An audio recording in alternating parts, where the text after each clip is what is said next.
Are you truly ready to start leading as a franchisor? Have you taken the time to become educated about franchising? Do you have enough capital to actually launch and scale? In a lot of cases, you spend way more than that franchise fee to get the right franchise prospect. Are you going to go to the franchise shows? Are you getting booths? Are you going to go to all the conferences? Are you going to be running digital ads? Right? There's costs associated with becoming a franchise. Don't have a team ready to operate and lead those. They're normally not going to perform at the highest level that they should be. Because remember, right now, majority of your day is going to be spent on the corporate run business. But you still have to lead as a franchisor because now you have franchisees looking to you as that leader for them.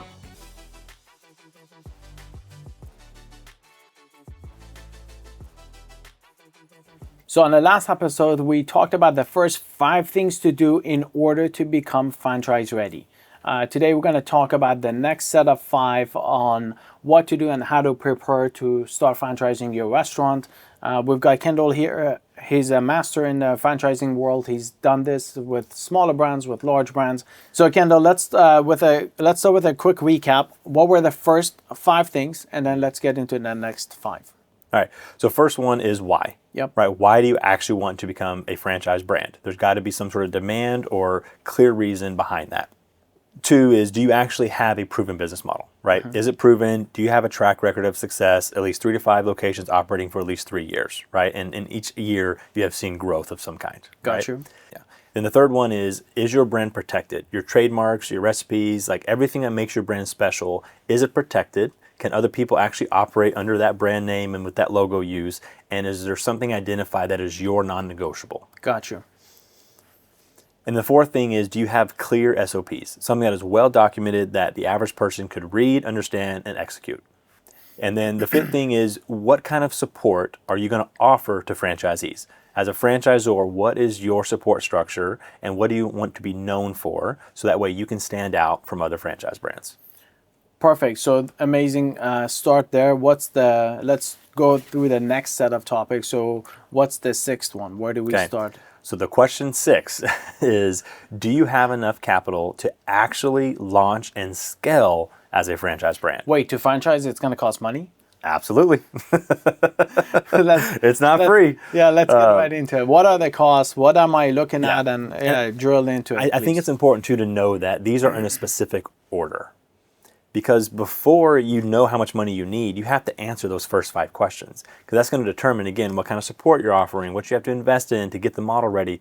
There's a lot to understand first before you then go pay to be a franchise. So when I ask that question about do you have enough to launch and scale, you have to think about things like your FDD. You have to pay for a franchise disclosure document. Do you technically have to spend money on franchise attorneys and all that? I'm going to say yes, but no, you don't. But if you were to go out there and become a franchise and just go copy and paste some other FDD, you're probably going to be in a lot of legal trouble down the road. But there's no FTC regulation that's telling you, oh yeah, make sure you have a franchise attorney sign off on this. But you should. And the average, from my insights that I have, the average cost to do this for a first-time brand is probably going to be closer to the $50,000 mark to get things kicked off. Yeah. Some brands have spent way more than that. And actually, I think the FDD, you have to do it in every state that you're franchising. So you got to be careful there too, because every state is different. And you have to understand, again, wherever you're based today, it's probably smarter for you to stay in that state. Of course. So maybe, hopefully, if you're in a non-registration state, there's less paperwork, less hurdles to overcome, less cost.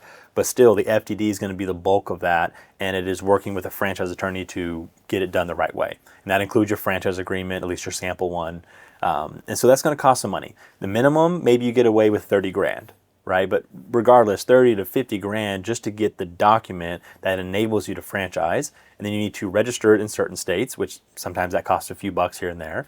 But that's the bulk of it. Now it's, well, how are you going to tell people about this opportunity? Are you going to go to the franchise shows? Are you getting booths? Are you going to go to all the conferences? Are you going to be running digital ads? Right? There's costs associated with becoming a franchise. It's funny, I was just interviewing somebody else. Actually, I interviewed Laura from Biscuit Belly, and she's like, hey, the franchise fee that you paid, it was well spent. Like, that money is already gone. So, yes, you pay $25,000, $30,000 for a franchise fee to get it going, but we already spent that money trying to get you into the brand. So, the trade shows, the advertising, all the things we've done to build that franchise thing, that's where that money is going. So that money is already spent. It's not our money. It's not profit. It's the cost of acquisition. It's a cost of acquisition. And in a lot of cases, you spend way more than that franchise fee to get the right franchise prospect, right? Absolutely. In and actually, cases. it was mind-boggling to me. I'm like, wait, like you were spending that much money to get these guys? Like, I was thinking that's like almost pure profit, even me, right? So, and when she said that, I'm like, oh, that makes sense because you have to go to these shows. Like these things are expensive, right? Like marketing and advertising and acquisition is just expensive. Right. And now, as brands scale and they become more well-known, of course, it costs a lot less. And there probably is more margin in that. But when you're starting out, you're basically looking at that franchise fee as your friend dev marketing fund, right? It's like, how do I keep producing more marketing and messaging around my franchise opportunity, and that fee helps do that. So in a lot of cases, it's offsetting all those expenses or barely covering them, if that, right? Sure. And that gets better. But there's costs in that. You have to have a franchise landing page on your website, right? You're going to need to have brochures. Like there's all these things that come up. Maybe you want POP in the restaurants today that advertise your franchise opportunity. But regardless, it costs money.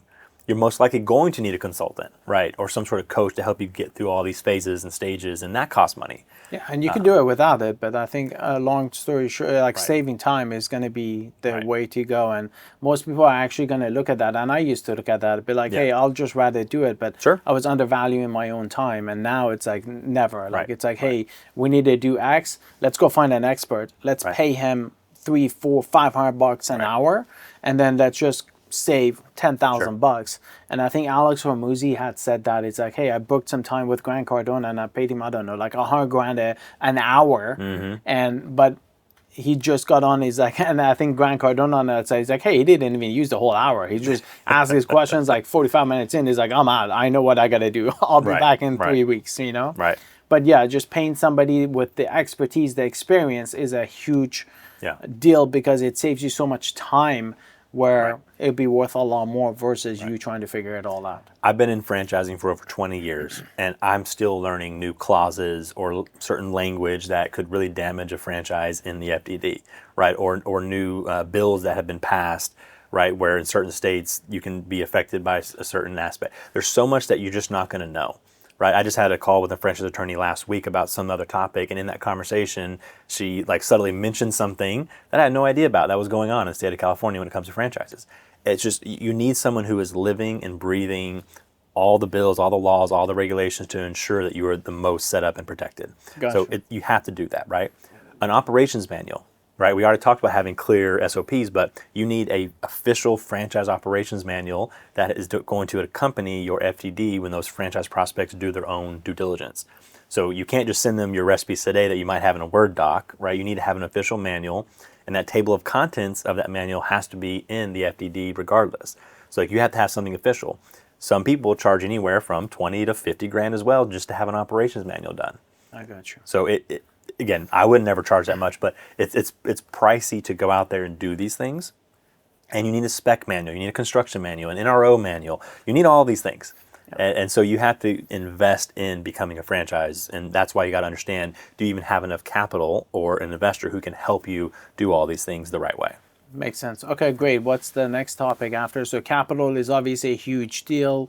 You got to know where to invest that capital. It's not just, it sounds like capital, I would maybe tie it into human capital, time capital, and then money capital. What's the next thing? Yeah, sorry, that's a good point. There's also the headcount side of this. Depending upon what scale we're at, yes, you need an FBC. You're going to need a friend dev sales, person of some kind, or outsource that as well, which is more additional cost. There's a lot that will go into that. But the seventh question you have to ask is, what is your financial structure going to be as a franchisor? So we talked about the capital you need to raise, but now we're talking more about your pro forma as a franchisor. You're going to ask your franchisees to submit one, right? It's a common practice, but what is yours? So this means, what is your franchise fee going to be? What is your royalty fee going to be? What's the ad fund contribution? What kind of markup or rebates are you going to try to negotiate on proprietary products, right? or even just with big partnerships like Coke or Pepsi, right? There's always some sort of rebate opportunity there that you have to understand and think about, because if you can't produce as a franchisor, right, and keep the business alive and it's not scalable, then now you're putting your franchisees at risk, and you're obviously going to lose a lot of money and a lot of time. So up front, understand that model, and some people just, they don't know where to start. I would say go look at similar businesses like you, similar franchise opportunities like you, and what are they charging today? And don't even consider trying to charge the same. So what does that mean? Saying charge more, charge less, or what does that look like? So look at the average market. Let's say there's 5 sandwich franchises. Yeah, Hamed's Burger Joint. Right. Yeah, I'm trying to go franchise, and I'm trying to figure out that was going to be my question is, how do I know how much to charge for royalty fees? How do I know how to charge for the initial setup of the franchise? And how do I charge an ad fund? Do I charge a tech fee? What do I do? Yeah. How do I figure the numbers? So you're going to start with the franchise fee. So in your research, go look at all the similar concepts as you. Basically in franchising, you're going to see $35,000 to $50,000 of a franchise fee, right? Some less, some more. Depends upon the brand and how long they've been operating and the brand awareness and all those factors. The highest I've personally been involved with was a $60,000 franchise fee. Lowest being a $15,000 franchise fee. Point being, go look at others in your space that are very, very similar. Because yes, I will argue the point that all franchise prospects are competing, or all franchisors are competing with all franchise prospects. That statement still stands. But when it comes to your category, if someone is really going after a burger concept, or they see yours and now they got rid of the hardware store idea and other ideas, and they're like, yeah, I'm going to stay to burgers. Now you're in a smaller subset where there is comparison. Why is this burger concept asking for a $75,000 franchise fee, but all the big ones that I know is asking for 40? So just make sure you're not pricing yourself above the proven competition that exists in your category, but also in franchising in general. Don't come out the gate with a $100,000 franchise fee that no one's ever done before, right? Of course, yeah. So that's where you start. From there, now you want to talk about the royalty. And similar conversation. How are others typically, what's the average percentage? Yeah. And in your space, if it is a niche space, are they going off of gross or are they going off of net? That's another big question to ask. If everybody in your space is going off of net and you're going to charge the same but off of gross, why? What's your justification? Yeah. So just key question to ask, and then ad fund, same thing. What I wouldn't do is try to price yourself under by a drastic amount, but I wouldn't expect you to be where the top brand is today. Yeah. So they're proven, they're already there. It's like, hey, they've got more experience. They of that. You have to. I would think that you have to initially go under, but don't go half under, right? Because then it's like there may be something wrong here. Right. Is that fair? That is fair. You don't want to stand out in a negative way, and so price yourself accordingly. But at the same time, don't go so low that people perceive you differently, but also it's going to be so much harder to climb upwards over time. Gotcha. So actually, you can adjust that fee in the future. So my franchise fee could be $25,000 today, but in 2 years, where I've got 10, 15 units, I could charge 35 or whatever. And Absolutely. Just keep going up. It can scale. Yeah. People will see that and know that. So that is another thing to overcome. This can go either which way. If it is a brand that is, let's just call it like a very hot brand that corporately is already scaling. They do very, very well. High AUVs, let's say. Dave's Hot Chicken. Dave's Hot Chicken. Imagine Dave's was 100% corporate owned. Yeah. Right, at their size. And they started a franchise. Okay. Yes, go ahead and charge a premium, right? It's always going to be based upon the brand itself. But in most cases, you have to start off more fair in the eyes of the prospect. But you also don't want to lock yourself into something that's hard to climb out of. So in some cases, what I would say too is have an incentive offer. This is a part of your overall plan here. Have an incentive offer that may give away half of the franchise fee, but you're still positioning yourself as let's just make it up, a $40,000 franchise fee. But to my first year franchisees that I, award, it's going to be half off that fee. Oh, interesting. That's a genius idea. So you don't have to raise it. You're positioned. You're positioned on that. Your reference point. Right. Which your reference point must always be where you want to be. So actually, it's on the website. It's in the FTD. It's in the agreement. It's there. You are positioned well. But you're also taking into consideration you've never done this before. Yeah. So for the first year, it's half off franchise fee. Maybe it's even no royalties for the first 6 months. It's whatever you want it to be, but just know that you want to start by communicating, my royalty is 5%. My royalty is 6%. But for the first X, it's going to be less. Yeah, so figure out what it is you want it to be, set it at that, and then Right. discount backwards Right. to say, hey, for the first year, for whatever, I got you. That makes Have a it- lot more sense than have it low and then try to raise it Right, up as right. time goes. And have it time bound. Whatever incentive has to be time bound or correlated to an event, meaning, yeah, it's my first year franchising, so I had a entry level rate, I had a pioneer rate, right? Or it's, hey, it's our 20th anniversary of operating history, and so we offered a 20% discount on the franchise fee just for that year. I got you. Something that is justifiable to where when you have other prospects trying to evaluate and negotiate, you don't want them saying, oh yeah, I see randomly throughout the years in the FDD, you're offering 0 franchise fee, half off, 70% here. Like, why are you so variable when it comes to these fees? You don't want that. You want it to be very clear, like, yeah, year 1, that's what I did. My celebration that we had, the special we ran, yeah, this is what we did. But that's come and gone now. Yeah. And I think the more people you have on the list, then you could lower that discount. And again, if you have a line out the door, then you can charge a premium. You lose some of them, but that's okay because the price increase essentially pays off for the revenue loss, and you get less people, more manageable, etc. But if you don't have anybody lining out the door, then that's a different story. Yeah. And my advice on this topic is never lead with the discount, though. Right? course, Sometimes that's a private offer. Sometimes that's your nurturing email that goes out to your weekly newsletter subscribers who may have submitted inquiries and you're just been talking about the opportunity. Maybe that's just going to them. Because the moment you publicly go out with it, it's out there forever. It's hard to overcome. And you might fall into the same trap restaurants fall into when it comes to discounting. Yeah. It just never ends. Right? Gotcha. But the main reason why I bring all this up is a sophisticated, smart franchisee, a prospect, an investor, they're going to want to know that the franchisor they're investing in is viable.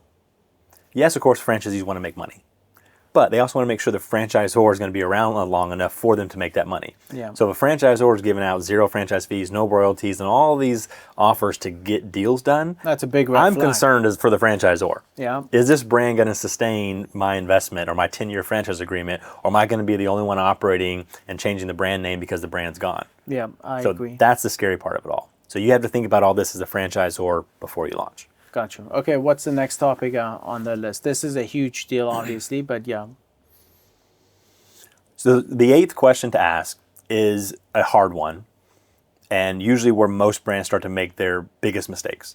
And that is your supply chain and distribution scalable and cost-effective when you scale? So you might have your current relationship with Cisco or US Foods or some sort of local distributor right now. And you might have started franchising, you're starting to award deals out there, and then you find out later that where you have awarded deals, your product or your proprietary, sauce or whatever it is that you have, that proprietary product cannot make its way to wherever that franchisee is opening, at least through your distribution Or network. it'd be more expensive. Or if you got to put it on a direct truck, ship. every time it goes to truck, then Yeah. it's going to get more expensive from Texas to New York because Yes. that's where the franchisee, okay, Yeah. I got you. I see where you're going. And emerging brands make this mistake in this example where they just start to open up in every state that they're franchising in, and they don't really care. They're looking at growth and the franchise fee and the checks, and it's like, yeah, let's keep going. And then they see that. The more sophisticated brands run into this problem when they first go international. They don't think about, oh yeah, does this have to go on a cruise ship? They don't look at the costs associated, the permits required, the extra time, the certain ingredients that are banned in certain countries. They don't look at all that until it's too late. Yeah. Right? They sign a deal in Dubai and realize, oh wow, some of our products might take 90 days to get there. Yeah. This is a problem. Well, you don't even have to go that far. Go to California from Texas, right? I mean, it's a whole new country by its own. Yeah. Right, Hawaii, Alaska, yeah. But so the point being is have those conversations now before you scale. Or if your distributor says, yeah, I can only help you in Texas, great.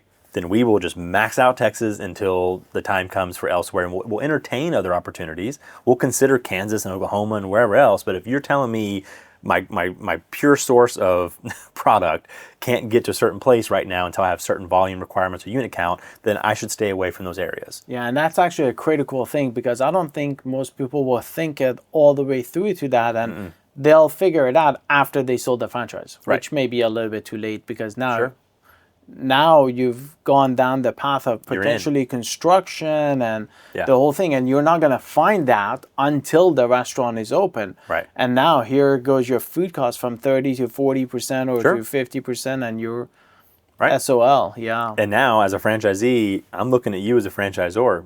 Of course. You want to talk legal? Hey, it's your fault. Yeah. And if yeah, you you want to forget talk to- about legal. right. Yeah. Hey, you said your food cost is going to be 30. I'm Right. paying 40. Right. Like, Yeah. why? Because I have to pay for shipping. Right. I expect you to cover that cost, Right. not me. And then if you forget to make that happen 1 week or 1 month or something, it's all on you. You are hindering their success outcome, right? And so Makes sense. now there's lawsuits and other drama that's going to happen, right? So these are things you have to think about, but figure that out now. And if it's not, a capability yet, figure out the plan. Okay, Cisco, US Foods, whoever, at what unit count, at what volume, at whatever cases per month do I need to be at for me to enter in that new distribution center? Figure the plan out, and then you can actually help grow your franchise development efforts based on that supply chain plan. Of course. And usually it's totally the opposite direction, but I would start with supply chain first, and then if they say, yeah, you got to get X amount in this market, great. I'm going to go put my effort and marketing dollars in that market, grow it out, get to that number, and then keep scaling. Yeah, and you could, I guess, build a franchise in that market once you get to that critical mass, and then be like, all right, great, now we're going to award it, and build a wait list. Hey, yeah, if you're interested, submit it, and then it may take you a year, and just build it out before you go. Okay, what's the next topic? So we're at topic number 9. All right, question number 9. Have you taken the time to become educated about franchising? What does that mean? So now that you've done all the work, you got the plan, now it's time to educate yourself on the relationship and the do's and don'ts, what you can and cannot do, what you can and cannot say. Otherwise, you are now going to do all this work for no reason, right? And before you need to go down this path, right, you have to do these other things first, because you want to make sure that you even have something that is franchisable to begin with. But now that you've checked all these boxes, you want to invest in some level of education, whether you are the one becoming the expert or you're hiring consultants to come in and coach a team, or there's videos, courses, whatever it is.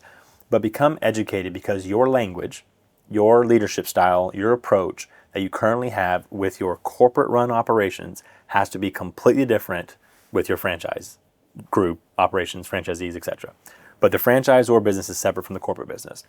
And the leadership teams have to either have the capital to supply teams for both, right? Or they're going to play that source of leadership in the interim until they have the headcount opportunities. This comes down to things like knowing how to handle franchisees asking tough questions. You may not think a franchisee asking you, hey, what kind of profit can I expect? You may not think that's a tough question, but it is, because you have a make or break moment. They may sign on with you if you tell them what they want to hear, but you may also be sued a year later when they don't hit that target, especially if it's different than what's in your FDD. Gotcha. And so the hardest thing to do is know when to say, well, let's refer to the FDD together. Let's go to page 76 real quick. Let's verify. Oh yeah, well, as you can see, last year, our top 10% of units hit 10% bottom line, right? You have to know how to navigate the dialogue. Hey, how much does it cost to build one of these things again? Well, as I told you in Discovery Day, on page 6 of the FDD here in item 7, you'll see that you have to handle it. Yeah, that's amazing. That way. Again, I would have never thought about that. But you could make 25% in this one. Or hey, don't worry, it's only going to cost you $75,000. But I'm going to cut that down because you're going to go in like a second-gen restaurant. Right. Again. Or in our corporate restaurant, we only spend about $25,000 to do X. Well, the FDD says it costs like 50. 50, yeah. Yeah, but like that right there, boom, done. It's going to come back to bite me later, right? Yeah. And so you have to know the language. You have to have the strength to be able to reference back to FDD. If you're not the head of development or the CEO, you have to know who to point them to. That's a great question. I don't really have the answer right now. Let me connect you with whoever. Sure. So understanding the dynamics, the dialogue, but also knowing just how the relationship works, right? Again, I've shared this before. The biggest misconception everybody thinks about royalties is that I pay royalties because that's supposed to give me support. Yeah, we have that. Like, that should be that way. We should all believe in that. But technically, there's no regulation by the FTC or anywhere else that says a franchisor has to be there to support franchisees unless they're paying for a specific service that you're offering. Yep. So obviously, if you contribute to an ad fund, then I have to provide marketing support. But I don't have to answer your phone calls about operations. Sure. Right, yeah. but I should. It's not an obligation, but it's doing good business. Like, Right. I mean, of course, like their success leads to your success. So I think it's your obligation as a franchisor to do everything you can to ensure that Absolutely. franchisee is successful. Because Right. if they're not, guess what? They have to shut down eventually because Right. they're going to run out of money. That's going to give you a bad rep. Right. And anybody like that says, hey, I want a franchise, like, well, don't go to that guy because Right. they don't provide any support and Exactly. it's all on you. You might as well open Hamed's Burger Joint Right. and just do it on your Right. own. But when you're educated, you can help navigate the conversation better with franchisees when they say, "I can't believe you guys didn't, answer my call when I called you last night about this issue. Da da da da da. I pay for this every month out of my royalty." Okay, we hear you. We're so sorry I missed that call. But then you can clarify the education side of this to help both parties communicate better in the future, right? Sure. Of course, you should provide best-in-class support as a franchisor. Otherwise, you're probably not going to be a franchisor for long. But the point is you got to be educated and you got to make sure your team's educated. So now think about all the doors you're opening up to risk. So you got a franchisee going through training at a corporate unit most likely at this stage, right? Your corporate GM doesn't know anything about franchising at this stage of the life cycle. They're working together for 2, 3, 4, 9 weeks sometimes or training programs. There's a lot of conversation, a lot of dialogue. How many numbers is that corporate GM sharing, right? Yeah. How much access to information is that franchisee seeing? And if any of that is misrepresented or incorrect or different from the FDD, you have yourself opened up to some sort of lawsuit in the future. Makes so sense. you have to train the right people involved with franchising and give them the right education to know how to navigate. Great. Let's move on to the next topic. And the last question number 10, the last question is, are you truly ready to start leading as a franchisor? That's different than how you're leading today. And I've kind of touched on it a little bit throughout, but this is a decision you have to make. Like, are you really ready to do this? And if so, what is your plan? Who's going to manage what? Are you going to have a team? You're not going to have a team? At what unit count will you have the team? All that has to come to light, but are you ready to be a franchisor now?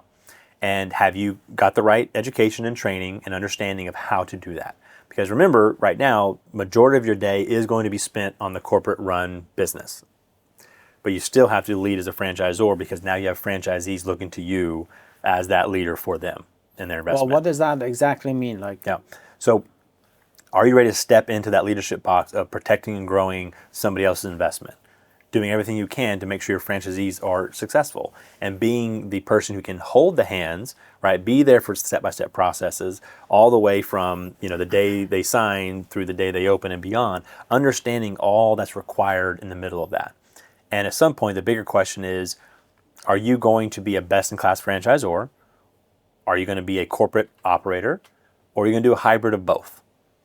I rarely see brands that are successful at both unless they are higher enough volumes to where they can supply a group of individuals, a team to support both. Most of the brands that I've interacted with, they have a support team in operations, let's say, and marketing that just kind of share responsibilities because there's only 1 or 2 corporate units, and usually those corporate units kind of fall behind and they're never really as great as they should be because there's not a person why not treat owning it. actually the corporate stores as a franchisee anyway? Because there's different obligations, there's different requirements. I have to hire, fire, I have to have demands and deadlines, and I have to pay for benefits, and I have to do the onboarding. There's so much more that goes into that. And so if you don't have a team ready to operate and lead those, they're normally not going to perform at the highest level that they should be. They should be the leaders of the pack. The corporate run operations should be the best in class performers of the entire brand. Otherwise, why do we have them, and what are we doing as a franchisor if we're not continuously proving it out, right? And setting that example. And in most cases, they're the training units anyway. So if you're going to be a training location, you should be the best of the best. But if it's not managed by a person or a team, it falls behind naturally. And so the higher the AUV, typically you see enough funds to go around to have 2 teams. And like in my most recent role I was in, I had a corporate operations team and I had a franchise operations team. Similar strategy and goals at the top, but they get more specific and a little different as they get to the units, right? And that's how you perform at a high level. But in other cases, I've shared the Cinnabon example before where you have 2,000 locations and you got 1 corporate unit. I don't need to prove this anymore, and I also don't need to waste time for my VP of ops on the franchise ops side to have to run over and run shifts when a GM calls in sick. That doesn't make sense. Sell it off, stick to being a best-in-class franchisor. Yeah. That happens over time, but over time you have to be asking yourself as a franchisor, who am I going to be, how am I going to operate, and what's best for the brand as a whole and the franchisees that are heavily invested. Amazing. Yeah, a lot of great conversations. So, great. A lot of helpful information, Kendall. Thanks. It's always a pleasure to have you on and learn so much about franchising world. Thank you, everybody, for tuning in, and we'll see you on the next podcast.